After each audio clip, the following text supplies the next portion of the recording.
Welcome back to Tea Break. अस्सलाम वालेकुम, welcome back to tea break. आपका लुकमान सुलेमानी आपके सामने। व्यूवर्स, आप कैसे हैं? उम्मीद है इंशाल्लाह ठीक होंगे। व्यूवर्स, दो बातें करनी हैं आपसे। एक बात ये करनी है, क्या हम किसी भी न्यूज़ को, किसी भी ख़बर को एक्सेप्ट कर सकते हैं या नहीं? अच्छा, दूसरी जो बात आप लोगों से करनी है वो ये है कि एक्सेप्टेंस में हमारा रवैया क्या होता है। ठीक है, बात आज दोनों ही बोरिंग हैं।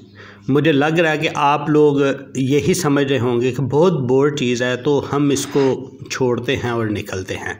चलो, बहरहाल फिर भी थोड़ा सा टाइम दें, हो सकता है आपका भी फ़ायदा हो जाए और मेरा भी फ़ायदा हो जाए। एक सवाल है जो कि कल का मेरे ज़हन में गूंज रहा है, और सवाल ये है कि देखें, जैसे 2-4 दिन पहले मौलाना तारक जमील साहब के बेटे की खुदकुशी वाला जो हादसा मैं इसलिए कहूँगा क्योंकि उनकी फैमिली जो है वो इसको एक्सेप्ट नहीं कर पा रही, अभी तक नहीं कर पा रही, एक चीज़। और दूसरी चीज़ ये है कि देखें, वो कोई नॉर्मल खुदकुशी भी नहीं थी कि हम उसको आराम से खुदकुशी जो है वो तसव्वुर कर लें, इसीलिए हादसा बोला। अच्छा, इसी से रिलेटेड आप लोगों से जो पहली बात है वो ये है कि किसी भी ख़बर को हम लोग डाइजेस्ट क्यों नहीं कर पाते, हम लोग एक्सेप्ट क्यों नहीं करते। देखें, अब ये खबर आ गई ना कि सबसे पहले आसिम जमील के बड़े भाई यूसुफ जमील, मौलाना तारक जमील साहब के बड़े बेटे यूसुफ जमील ने आके जब बता दिया जी ये वजह है और इस वजह से जो है वो मेरे भाई ने अपने आप की जान को ख़त्म कर लिया है, अपने आप को ख़त्म कर लिया है, यानी सीधा सीधा खुदकुशी कर ली है। अच्छा, अब क्या हुआ, उससे अगले दिन फिर एक नई स्टोरी आ गई। नई स्टोरी क्या आ गई जी? उसके चचा ने बयान दिया है कि ऐसा हुआ था कि बंदूक को चेक कर रहे थे, असले को चेक कर रहे थे तो उससे गोली चल गई। अब ये हम इस जो दूसरे वाला नज़रिया है इसको लेके मीडिया अभी भी, और पहले वाला नज़रिए को भी जी वो बहुत उन्होंने जो है वो कंट्रोवर्शियल कर दिया है, ये कर दिया है, वो कर दिया है। अच्छा, अब मैंने जो बात की ना कि हम न्यूज़ को डाइजेस्ट क्यों नहीं कर सकते, तो न्यूज़ को डाइजेस्ट करना सीखें। देखें, आपके पास न्यूज़ आ गई, रिज़ल्ट यही था कि अब वो इस दुनिया में आसिम जमील नहीं रहे, वो चले गए इस दुनिया से। ठीक है, अब बाकी जो केस है, देखें, कानून नाफज करने वाले इदारे हैं, उनके हाथ में केस है, उनको देखने दें। उनके पास सीसीटीवी फुटेज मौजूद हैं, उनके पास वो सारी चीज़ें मौजूद हैं, वो उन्हें देखने दें, वो कोई उसका हल निकाल लेंगे और जो भी रिज़ल्ट निकलेगा वो आपको बता देंगे, वो हमें बता देंगे, वो फिर से एक न्यूज़ बन जाएगी, तो उसको भी डाइजेस्ट करें और यही डाइजेस्ट हमें करना चाहिए। अच्छा, उसके बाद फिर डाइजेस्ट हुई या नहीं हुई, हमारे रवैये क्या हैं? रवैये ये हैं, हम किसी भी बैठक में बैठते हैं, हम किसी भी नशिस्त में बैठते हैं, मैं भी ये देखें आप लोगों के सामने बैठा हूँ, यही बात छिड़ी हुई है और ये कोई अच्छा रवैया नहीं है। देखिए, आप लोग उसमें से क्या निकालना चाह रहे हैं, ना निकालें यार, बस ठीक है, खबर आई थी, अफसोसनाक खबर थी, अफसोस किया, ख़त्म, क्यों ना निकालें। क्या पता खुदा न खास्ता कल को मैं भी इसी मौजू का हिस्सा हूँ, किसी बैठक में मैं भी इसी तरह इसी मौजू का हिस्सा बना हूँ, इस चीज़ को भी देखना है ना। अच्छा, जब हम इस चीज़ को खुद से पसंद करते हैं बार बार करना, जब तक हमें कोई नई न्यूज़ नहीं मिल जाती, जब तक हमें कोई नई चस्के वाली चीज़ नहीं मिल जाती, तब तक हम इसके पीछे लगे रहते हैं। और जब इसके पीछे लगे रहते हैं तो फिर हमारा सोशल मीडिया क्या, हमारा मेन स्ट्रीम मीडिया क्या, हमारा प्रिंट मीडिया क्या, यानी तमाम का तमाम मीडिया भी फिर इसी में मसरूफ़ हो जाता है। वो उसकी वजह क्या है? क्योंकि उसे पता है कि लोग चाशनी पसंद करते हैं और वो उस चीज़ को और चाशनी के अंदाज में पेश कर रहा होता है, क्योंकि मीडिया का तो काम है ही यही, और वो अपना काम बड़ी खुश असलूबी से अदा कर रहा होता है। हाँ, उसमें सिर्फ एक आधी चीज़ है कि वो कुछ ऐसा करता है कि अपनी तरफ से एक नज़रिया आप लोगों के दिमागों में ठूंसना शुरू कर देता है और उस नज़रिए के ऊपर आप लोग पक्के हो जाते हो, और वो उसका नज़रिया किसी खालिस सच्चाई की बुनियाद पे नहीं होता।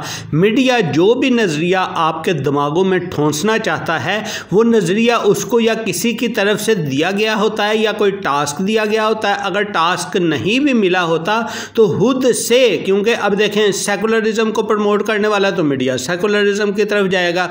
अब ये देखेगा कि देखें ये मजहबी तबका जो है इसके खिलाफ चीज़ जाती है तो उसको और ज़्यादा जो है वो रगेता चला जाएगा।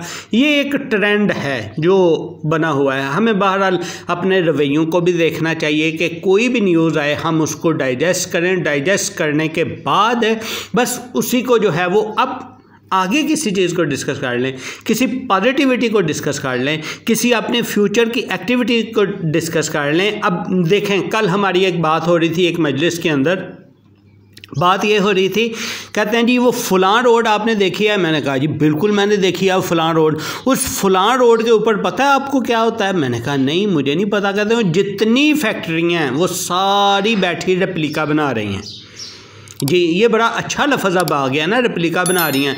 पहले दौर में ये होता था 2 नंबर चीज़ें बना रही हैं, ठीक है। 2 नंबर चीज़ें क्या, मसलन शैम्पू है, शैम्पू किसी भी ब्रांड का उठाया उसका रेप्लिका बनाना शुरू कर दिया।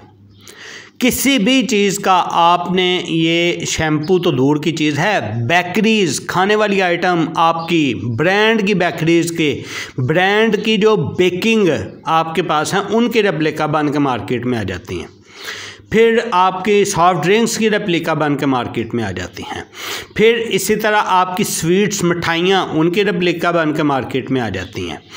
तो इसी तरह बहुत सारी चीज़ें उन्होंने मुझे गिनवाई कि इधर ये चीज़ें इस रोड के ऊपर जितनी फैक्ट्रियाँ रेप्लिका बना रही हैं। वही मैं कह रहा हूँ असल चीज़ तो हमारी सोच की है। देखें हमने एक सेटअप लगाया हुआ है, उस सेटअप के ऊपर हम काम कर रहे हैं, उसी सेटअप के ऊपर हम रेप्लिका बना रहे हैं। ऐसा हम क्यों नहीं करते, हम उसी सेटअप के ऊपर अपने नाम का ब्रांड बना लें यार।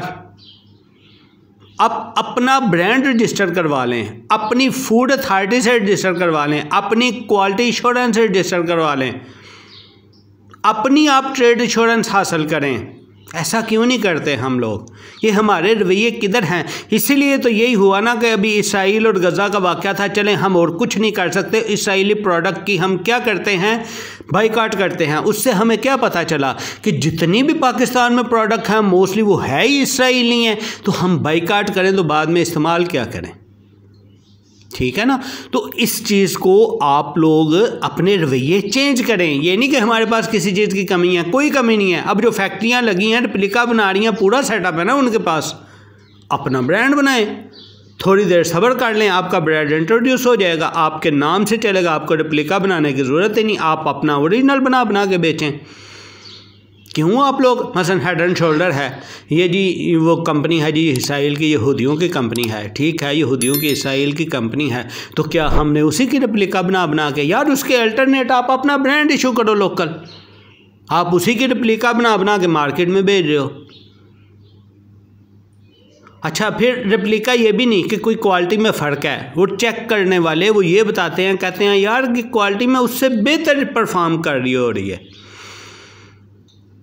कोई बहुत ज़्यादा निकम्मे ऐसे होते हैं कि जो ख़राब करते हैं, मोस्टली यही कहते हैं जी रेप्लिका का नाम ही इसलिए दिया गया कि वो परफॉर्म लेवल उनका सेम है, एफिशिएंसी उनकी ज़बरदस्त है।